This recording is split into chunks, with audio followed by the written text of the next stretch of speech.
taught you to hate the color of your skin? Who taught you to hate the texture of your hair? Who taught you to hate the shape of your nose and the shape of your lips? Who taught you to hate yourself from the top of your head to the soles of your feet? Who taught you to hate your own kind? Who taught you to hate the race that you belong to? So much so that you don't want to be around each other. No, before you come asking Mr. Muhammad, does he teach hate? You should ask yourself, who taught you to hate being what God gave you? Most of us blacks, or Negroes as he called us, really thought we were free without being aware that in our subconscious, all those chains we thought had been struck off were still there. And there were many ways where what really motivated us was our desire to be loved by the white man. Malcolm meant to lance that sense of inferiority. He knew it would be painful. He knew that people could kill you because of it, but he dared to take that risk.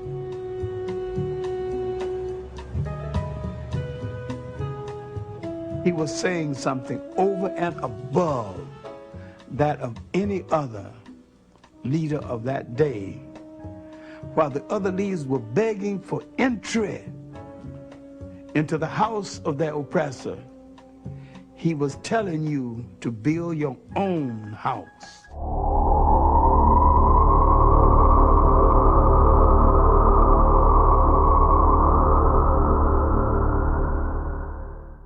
I'm not a politician, not even a student of politics.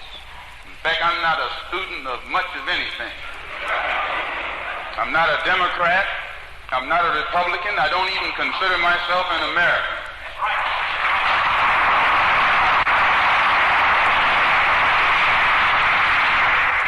If you and I were Americans, there'd be no problem.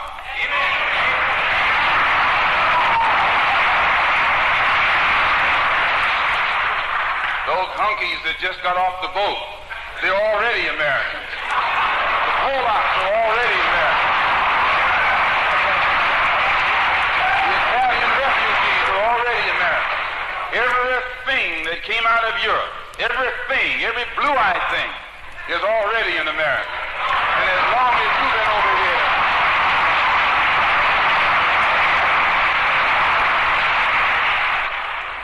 long as you and I have been over here, we aren't Americans yet. Well, I am one who doesn't believe in deluding myself. I'm not going to sit at your table and watch you eat with nothing on my plate and call myself a diner.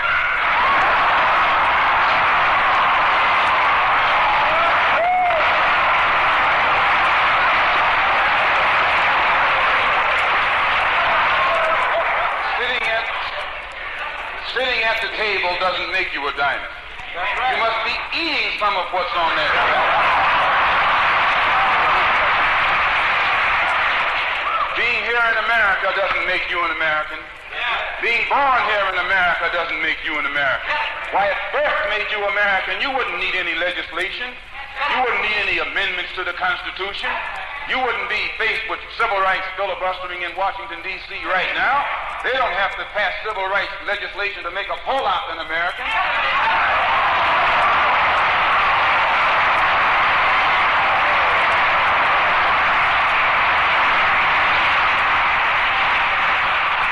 No, I'm not an American.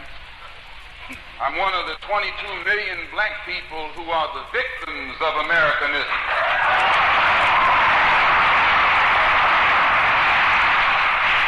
One of the 22 million black people who are the victims of democracy. Nothing but disguised hypocrisy.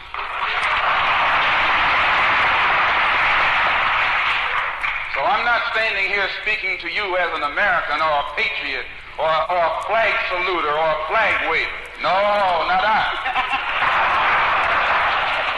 I'm speaking as a victim of this American system.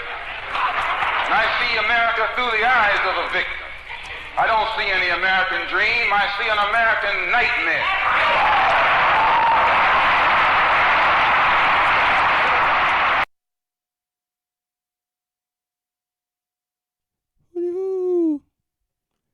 We back. Welcome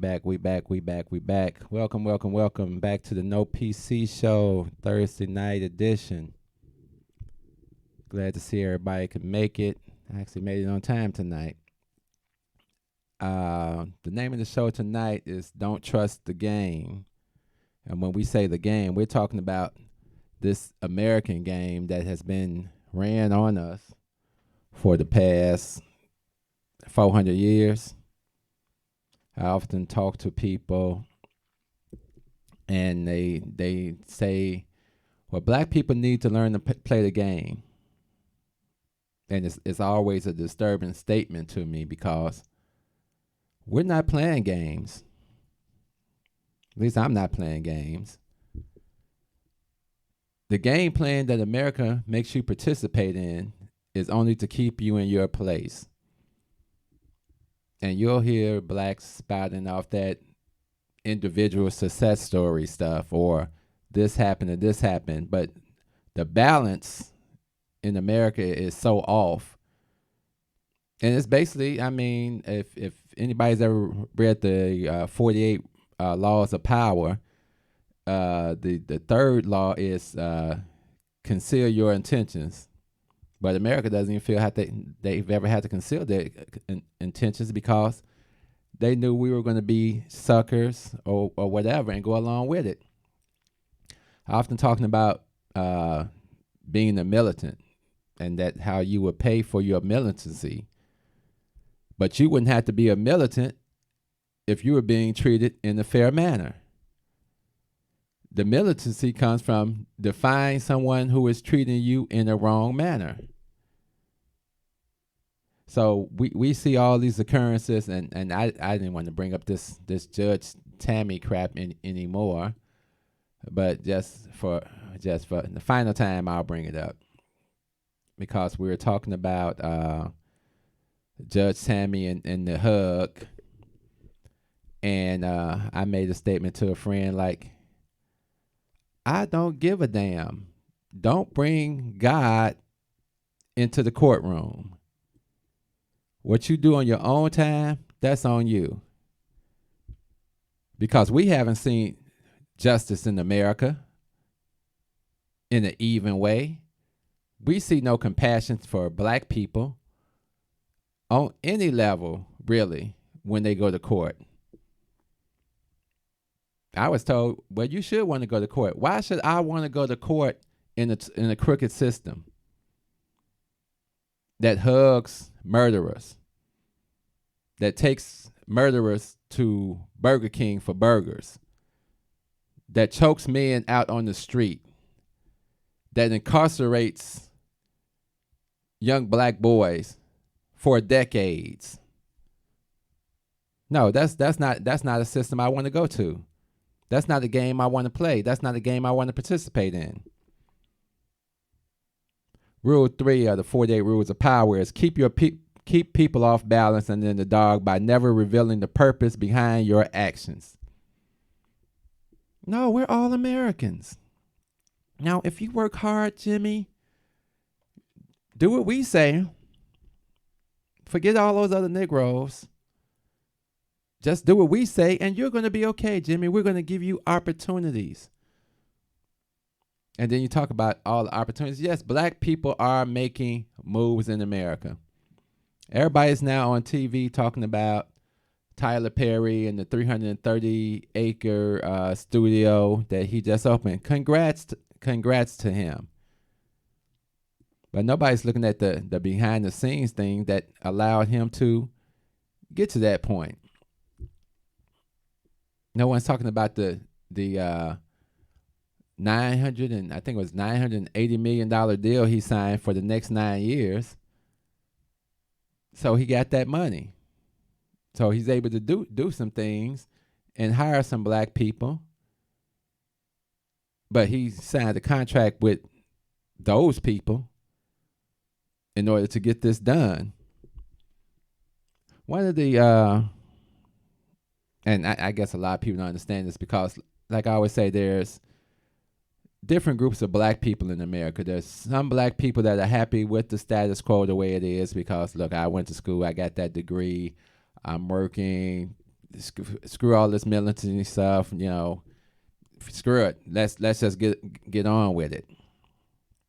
Those are the people that don't look at the destruction unless it comes on Netflix. I remember when Ava DuVernay came out with the movie, the documentary 28, talking about the prison complex system and everything that it was doing. Got awards and everything. But Mr. Robinson, I came out with something a year prior to that. I didn't get any awards. I wasn't looking for any awards. You can still look it up. I just put it up on the screen. It was called Prisons for Profit, which we submitted in September 15th, 2015, a year before the 28th documentary comes out. So sometimes I don't worry if I get 100 views or not. The truth is the truth no matter who tells it. So I'm glad she got to tell that story. I'm glad she got to tell the story of the Central Park Five. We can't be so caught up in America. I don't sit around and praise America. You may hear me say America is the biggest terrorist on the planet. As far as I know, as far as I've seen, for who has done the most damage to people throughout the world and here in America. No, I'm not aligning myself up with that. Yeah, I was born here. So this is where I am because this is where I was born. Doesn't make me an American. If I was an American, why would I need all these additional laws on the books to say I'm an American?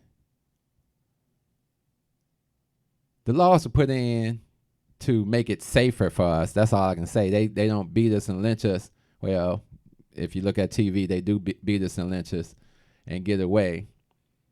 There's a case pending in Chicago right now about the Greer case where the young man who had called the police and said he was having some mental issues, and they came and shot and killed him and the neighbor that opened the door, and the cop said he was swinging a bat, but he was standing behind the lady.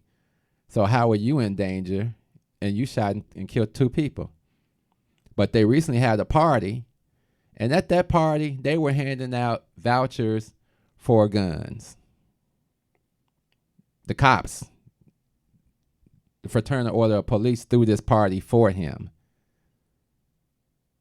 So when I see bull crap like that and people walk, I don't want to see nobody getting hugs in court.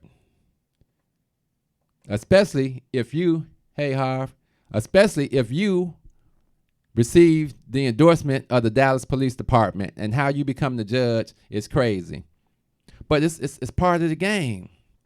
So I was reading or rereading, going back to,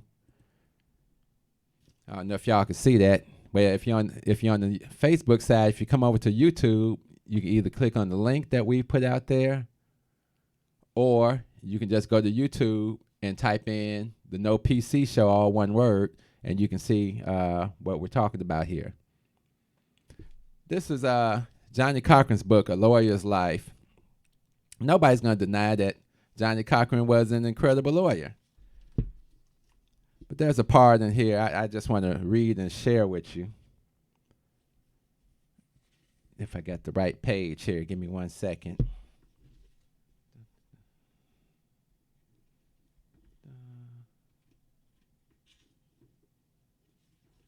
Okay, we're going to start here. Just a quick paragraph. This is one of 2 books we're going to research tonight. He's speaking of his time as a prosecutor. I started to feel like a pawn. What could appear to be more fair than having a black man prosecuting black criminals?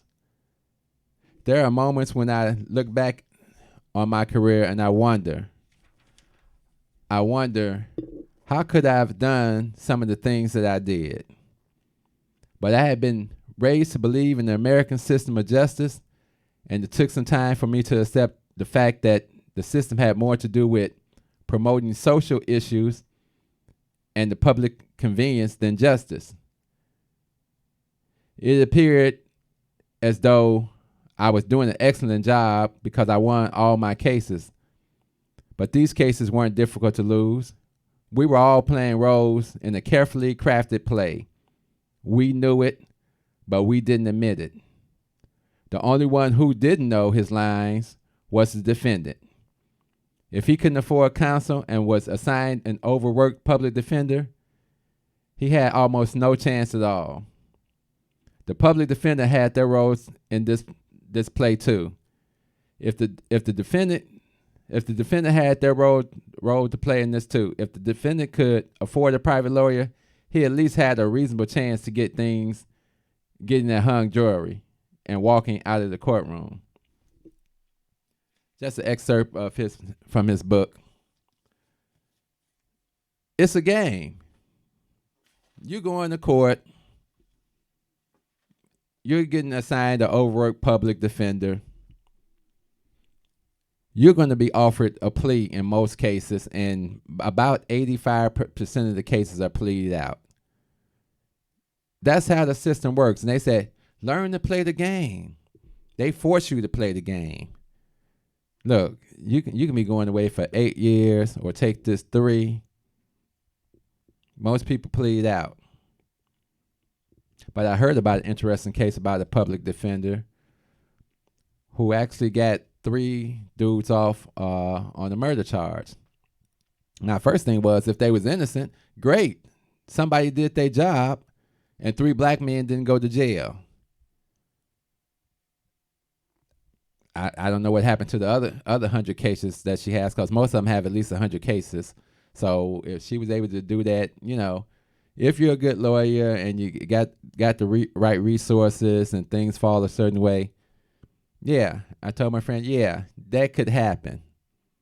But on a large part, that doesn't happen. On a large part, if people check out a movie called Slam, and it's about a young man and him going into the criminal system for selling marijuana, which is very interesting with all the marijuana stuff that's going on now. And as the black people are being cheated out of any real opportunity in this area because of the licensing and everything else that goes into screwing us over and screwing us out, and then they'll give us the leftovers. That's the game. That's the game they want us to play. Because they know time is your most valuable resource. Not money, but time. Here in America, this is another book. I'm going to share something out of here for you. They don't worry about individual success. The whole purpose is to squash the group success. I don't care about individual. It doesn't make a difference how successful I am if my people aren't successful on a certain level. I walked out of corporate America, opened my own place. But the thing is, I've had this place for 10 years in my basement, right where we're at now. This is where I started RPC Computing 10 years ago. And then they make you. I was trying to get the minority business thing, which is incredible, the mess you go through over there. But I had to go get my bank card, my original bank card from my business, just to verify, okay, this guy has had this business for over 10 years. Every black man should have a job and should have a business. He should be planning his exit from that job. The system is so twisted, and I don't never want to be down on our sisters, but money didn't change men. Money changed women. Black men didn't change this society. White men changed this society for you, where most of the homes of black people are headed by black women, almost 70%, which is a staggering number. Black women raise their daughter up in the same mindset that they were raised up in. They act like they really don't have that much of a problem because the capitulation for them isn't the same as it is for a black man. Because women, I look at it like this, and it's just my opinion. Women look at life differently. I say women compare lives. My friend's got an MBA. She's got a PhD. She's doing this. Look at that house. Look at that. And then you watch TV and all you see is the white man saying, look, I got a master's degree. Even if I don't, I'm the boss. Look at my house. Black woman, you should be over here with me. And they're going to keep pushing that crap on TV until it just seems normal. Just like they push all the gay stuff. Look, I'm going to tell you. I have a right to feel the way I want to feel. I don't want to see two dudes kissing on TV. So I changed the channel. I don't sit around and watch it. If that's what you want to do, knock yourself out. I don't have to watch it. I don't have to support it. Just like you don't have to support me. I told the story one time, a gay advocate came and said, well, would you sign this? And I said, no. And they said, why not? I said, because I'm tired of everybody jumping in front of the line of the black man in this country for benefits and everything else that if we're Americans that we should be getting anyway. So part of the destruction of the game playing that everybody wants us to play is let's see how we can destroy you all. I was talking to some Africans, clients at the shop, and one was from Ghana, the other one's from Kenya. And we talked about the identity of the black man in America. And amazingly, we thought the same thing, that we have no cultural connection at all to Africa. We don't. So that's the first point of destroying us. Farrakhan and others have talked about this for years. So we destroy this, then we enslave you. So we try to take away all your dignity. We beat you down, we separate you from your kids, then we free you, then we incarcerate you, we burn down your homes, we burn down your towns, we lynch over 5,000 people. Nobody goes to jail for a single lynching. And almost 100 years after slavery, we actually started talking to you all because now somebody, okay, we went a little far. We lynched a little black boy, tied him to a cotton gin, beat him, cut off his penis, stuck it in his mouth, and we talked about it in the magazine after we were freed of the charges. You niggas still want to play games. Oh, well, let's go ahead and let's kill a couple of your leaders. Let's do Medgar Evers, and let's do Malcolm, and let's do Martin. And people want to believe, hey, Martin had this thing, Malcolm had this thing, but they all came to the same conclusion at the end. As holy as Martin Luther King Jr. was, and we loved him for everything he did for the sacrifices, those people, the game players that know that they can waste time on every bill or anything concerning black people because we just happy to get a little bit. Yeah, we denied y'all a few things, beat y'all down the street. Then we give away all the benefits that you should qualify to other people because we like the foreigners that come across. And then you let us educate your kids, so you put them in the danger of being mind fucked by us because we're going to surround them with other people from other countries that don't have an idea about the civil rights, don't care about the civil rights. All they care about is their rights when they come here and how they can move ahead in corporate America. Because corporate America is just a plantation. I know. I spent 26 years on it. What are we going to do, people? These games, let me explain the game like this. The game is racial, racially deprives you, socially deprives you, economically deprives you, and judicially deprives you. 65% of the prison population in America is black and brown people.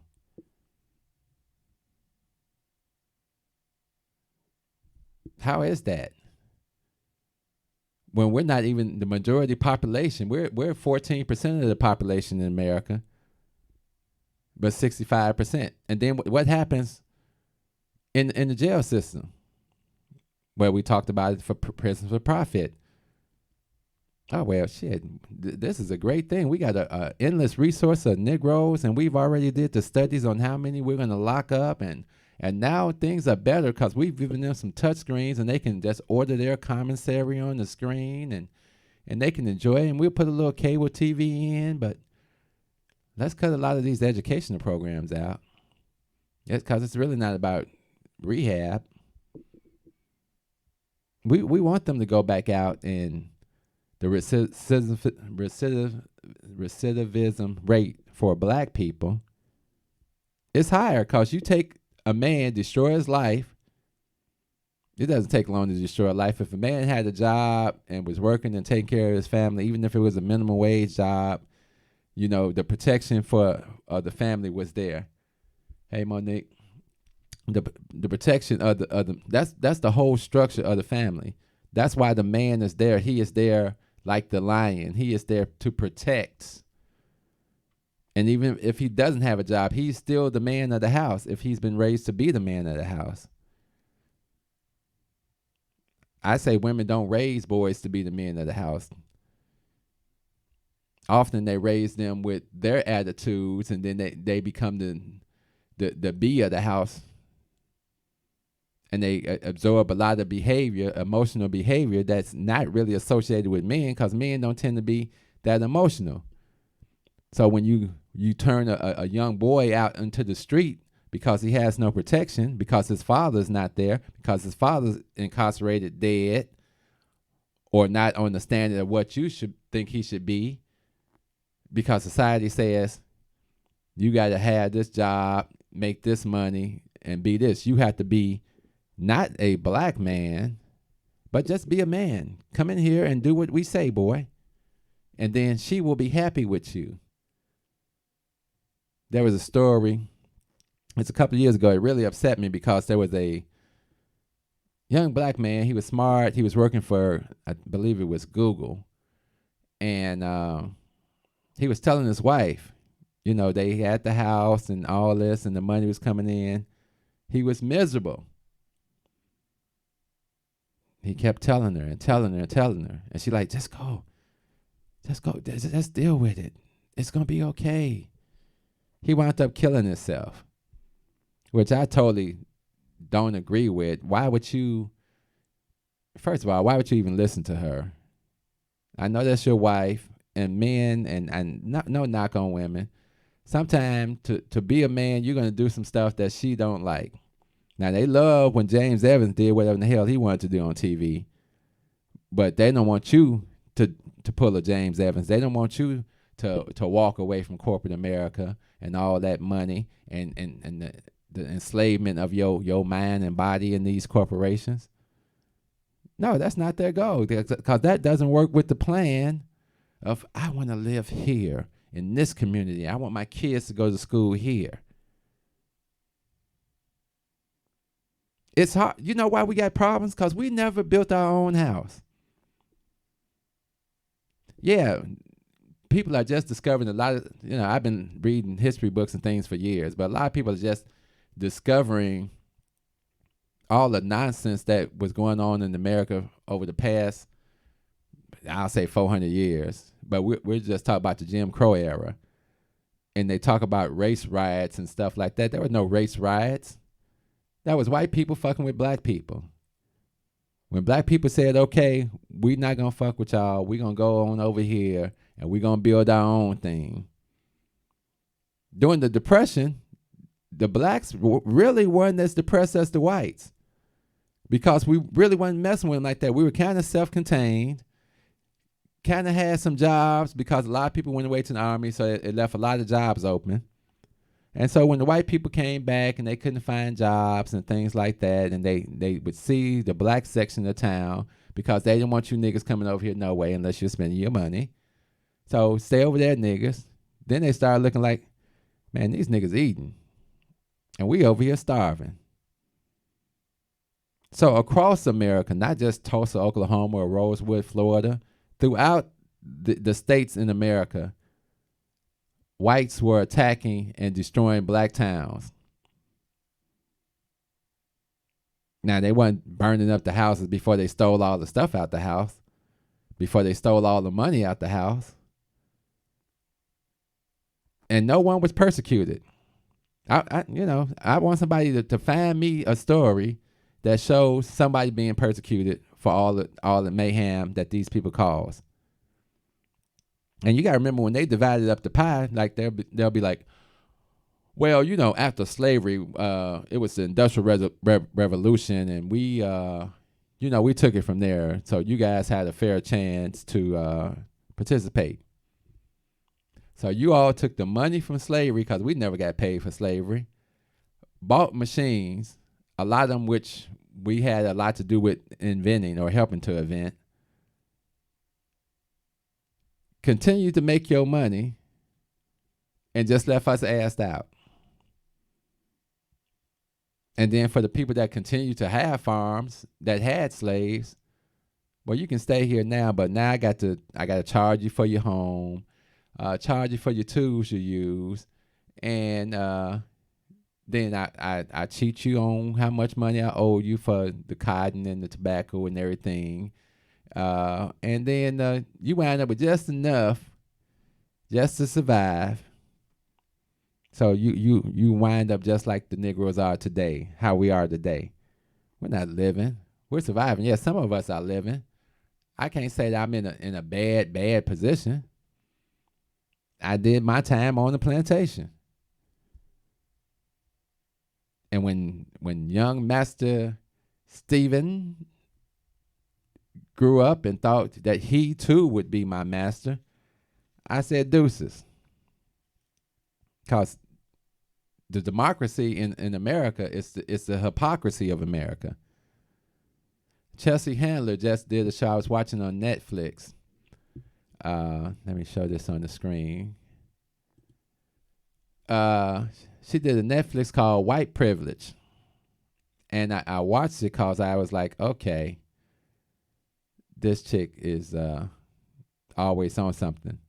But this is the hypocrisy in America. She tells about her life as a little young white girl running around with black dudes named Tyrone, fucking, getting high, and everything else that was going on in her life, and how she never got arrested. But, of course, Tyrone got arrested multiple times. Tyrone wound up doing 14 years in jail. But it's an interesting perspective of, I liked when she talked to the white people. And the white people were totally oblivious to any, or they would not admit to any form of white privilege. They didn't see it. But we did a show a long time ago called The Conditioning of America, which explained white people conditioned one way, black people conditioned another way. One white guy did say, well, how would I know? Because I'm white, I wouldn't recognize it. That's the problem in America. It seems normal to them because that's the way it's always been for them. But it's not normal for us. She went to a poetry set where a bunch of black militant type people were at doing poetries, and this one black girl got up and she said,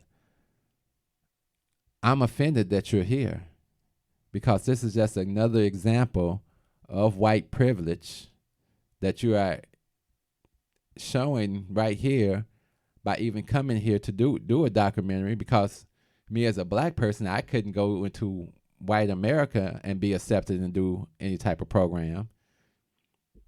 She also talked to Kevin Hart and Tiffany Haddish, and Tiffany said, I can't really say what I want to say because white people are the ones that's writing checks. So we're not allowed to speak out. We're in prison by our job situations to speak out. I tell people it's about the psyche of a black man in America. When you go and get your degrees and your suit and tie and you go for the interview and if we need a nigga, we'll hire you. And then you come in, your job comes with tap shoes. But when Chad comes in, hey, this is Chad. We don't worry about suits. Let those niggas wear suits. This Chad, he's great. We're going to bring him in. We're going to incorporate him into everything. Now, Chad doesn't have a degree or anything else, but you do. But dare you to say anything about it? I dare you to say anything about it. Because we see tons of uneducated whites that get privileges, that go up the ladder quickly. But this is part of the game. So that's when people tell me we got to learn to play the game. I don't want to play a game that's fixed. I don't want to participate in a fixed system. So when we talk about militancy, you never heard a militant say, let's integrate with this great country.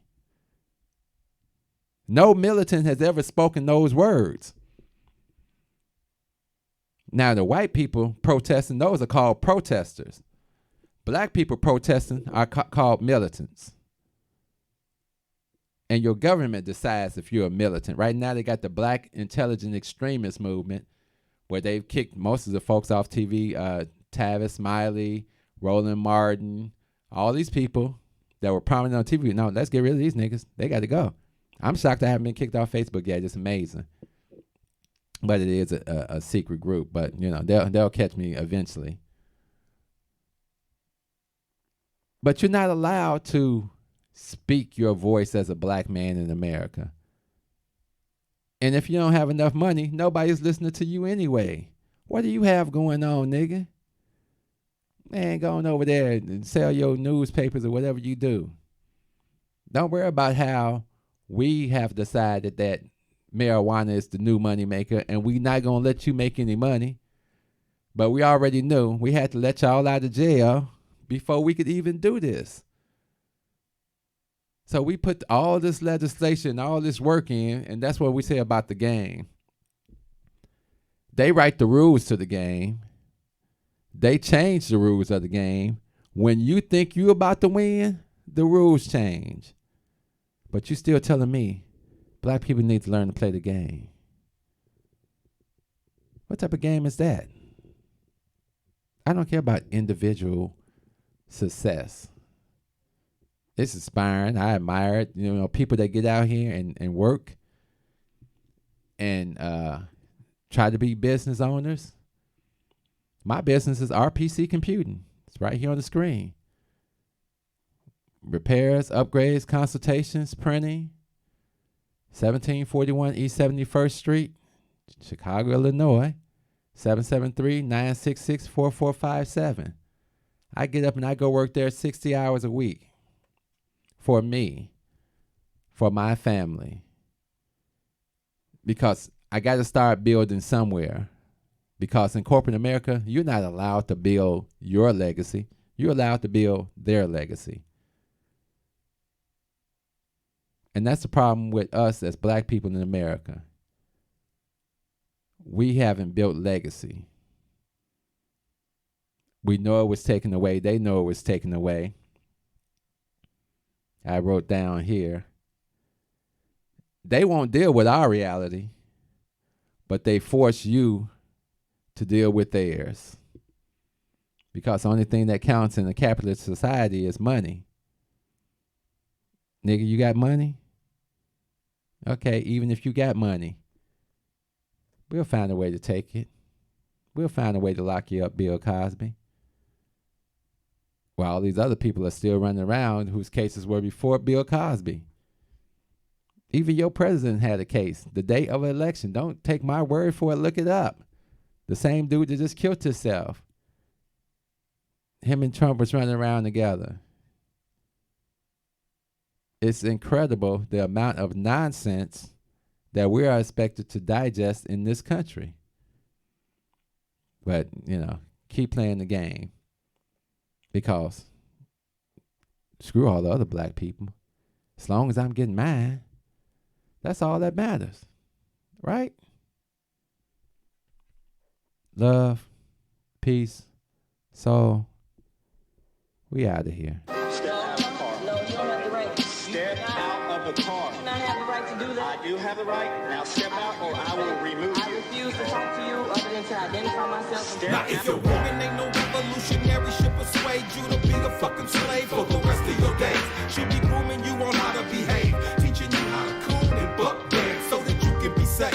If that brother ain't no rider, soldier, no provider, molder of young minds, check it out. You got yourself a bitch. Think about the time that you invested in him. If he's wearing them skinny jeans, you a lesbian. For every 100 black women who ain't locked up, it's only 83 black men remaining. Take away 1.5 million black men who might have benefited their women and their children. You don't know a war when it's waged against you, when it makes you drive your baby mama to the clinic just to kill your own. Ain't no legacy to leave behind, cause ain't nobody sitting on your throne. You motherfuckers are asleep in a war zone, living a nightmare, dying in your own home. If you don't stop, you gon' lose what you got left. I'd rather die trying to fight for my last breath. Freedom or death, you asleep in a war zone, living a nightmare, dying in your own home. If you don't fight, you gon' lose what you got left. I'd rather die trying to fight for my last breath.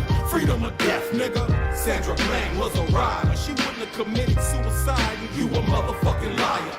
It would not be wise to stop when you hear sirens and you see the police behind you, but you don't wanna die. They gon' shoot you if you run. They gon' say that you was going for the police gun. That's why they shot you like 120 times, but you was still coming, so they put another bullet in your lung. Them devils got you praying while they murder, because they know you on that bullshit. They steady with them full clips and body armor. They kill your women in the street, cause they figure you too weak to do anything about it. You some shit, getting fucked in your sleep. They poison you every time you brush your teeth. You don't care, you behave like a slave. A bitch from the cradle to the grave, on your knees with your hands out, begging cause you won't. You motherfuckers are asleep in a war zone, living a nightmare, dying in your own home. If you don't stop, you gon' lose what you got left. I'd rather die trying to fight for my last breath. Freedom or death, you asleep in a war zone, living a nightmare, dying in your own home. If you don't fight, you gon' lose what you got left. I'd rather die trying to fight for my last breath.